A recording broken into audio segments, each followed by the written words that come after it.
como começou a sua história no basquete, lá no ginásio da pista, com o professor Onofre? Quer dizer, na verdade, você já tem um DNA de basquete na veia, né? Tem sobrinho, jogador, campeão, né? Como é que começou isso? Então, na verdade, minha família é uma família de esportistas, né? Ali todo mundo tem alguma coisa, faz algum esporte. Eu comecei através... A minha irmã mais velha, a Sônia, que é a mãe do Nezinho, fez atletismo com Escamila, com o Boni. E eu via minha irmã correndo descalça ali no ginásio, na pista de atletismo. E aí, as minhas duas irmãs, nós somos, primeiro para resumir, nós somos 7 mulheres na minha casa, a casa das 7 mulheres. Então, assim, meu pai gostaria muito de ter um filho homem, mas não veio esse filho homem. E aí, as minhas irmãs, a maioria faziam esporte. Eu fui com a minha irmã Ivone até o ginásio da pista, acompanhar um treinamento dela. E ali o professor Onofre já era o técnico dela e eu ficava ali do lado de fora assistindo. E um dia faltou uma atleta e ele me convidou para fazer a reposição ali, para ajudar nos treinamentos. Eu entrei com 12 anos, não tinha tido contato com o basquete ainda. E aí ele viu que eu tinha o talento e eu gostei também de estar ali. Só que elas eram mais velhas do que eu. E ele falou, você não quer voltar e continuar treinando? Tem meninas da sua idade. E aí eu falei, eu gostaria. Então a gente ia a pé lá do Melhado até o ginásio da pista. Eu falo que agora a gente vê a distância assim, né? De carro, você fala, nossa, como eu andava, né? Mas naquela época a gente nem sentia. E aí foi que começou a minha história, né? O Onofre viu que eu tinha talento, comecei a treinar, né? Depois com as meninas adultas, mas também com as meninas da minha idade. Treinava a Deise Macarrão, a Márcia, a mãe da Mariane e da Nani, que jogou já no SESI. Era um grupinho de meninas, um grande grupo de meninas, né? Naquela época eu falo que a gente não tinha muita distração que nem tem hoje, né? A internet. Então a gente gostava de ficar no esporte e aí começou minha história. Então assim, o Onofre foi a primeira pessoa com que eu tive contato que me levou a conhecer o basquete. E aí, na verdade, o Onofre ele tem toda uma história, né? Com o basquete de Araraquara, tinha as categorias de base, né? Sim, o Onofre, infelizmente, ele faleceu agora, né, em agosto.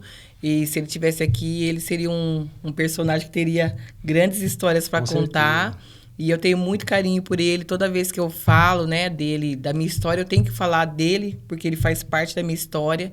Então, assim, o Onofre foi a grande pessoa que me descobriu depois da Marilene e a Heleninha, que a gente foi num torneio lá em Jundiaí, né, no Colégio Divino Salvador, é um colégio bem famoso. A Paula, foi aonde a Paula fez a categoria de base dela, né, a Magic Paula.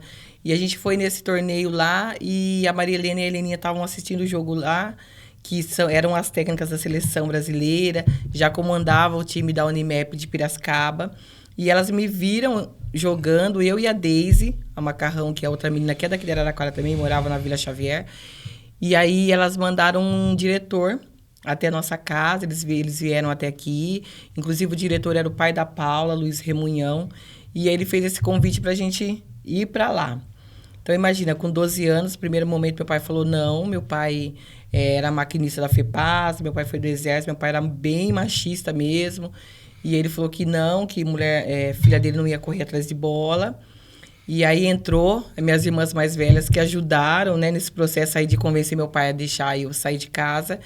E aí o Onofre foi fundamental, porque a mãe da Deise já deixou logo de primeiro de cara. E o Onofre se ofereceu para ir junto com a gente, porque a gente era muito nova.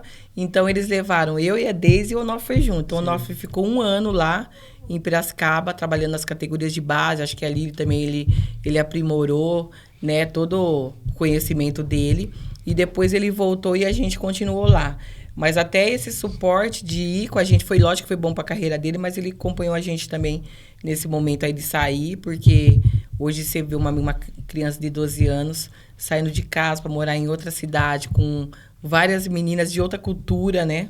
A gente morava em 2 casas, tinham 2 repúblicas, e hoje eu olho assim, todas as meninas que moravam na casa, todas fizeram parte da seleção brasileira. Então, eu morava com a Janete, morava com a Ellen, com a Silvia, com a Alessandra. Então, era um grupo muito seleto que tinha ali, né? A gente fala hoje que ali era como se fosse hoje uma peneira no Corinthians, no São Paulo. Tinha mais de 200 meninas de todo o Brasil e nós já chegamos lá com status de já fazendo parte do time. Nós chegamos já fazendo parte do time. E aí hoje eu brinco com a Deise, a Macarrão, ela mora aqui perto, ela mora em Ibitinga. Né? Ela hoje é uma empresária lá em Ibitinga.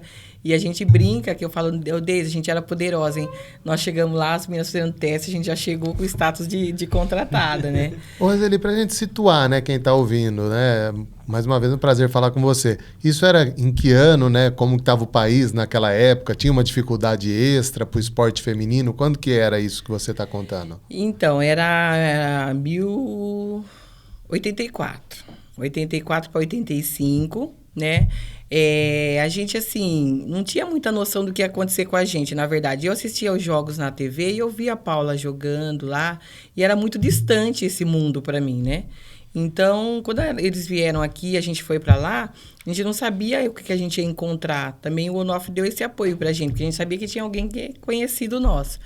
E quando a gente chegou lá a primeira vez, assim, o impacto foi grande porque a Paula estava lá treinando, estava a Ruth, estava a Nádia. Então, eram pessoas que a gente via na televisão, muito distante, né? A Paula tem 12 anos mais velha, né, 12, 13 anos mais velhas do que eu. E aí, a gente chegou lá e, no primeiro momento, com 12 anos, eu não treinei já com adulto, mas eu assistia ao jogo do adulto, né? Então, foi o primeiro contato com elas, assim, que eram da seleção já. Então, assim, a gente não sabia o que ia acontecer com a gente não tinha nem ideia. E ali a gente viu que realmente a gente era boa, que realmente a gente tinha talento, porque a gente chegou já num nível de já fazendo parte da equipe, né?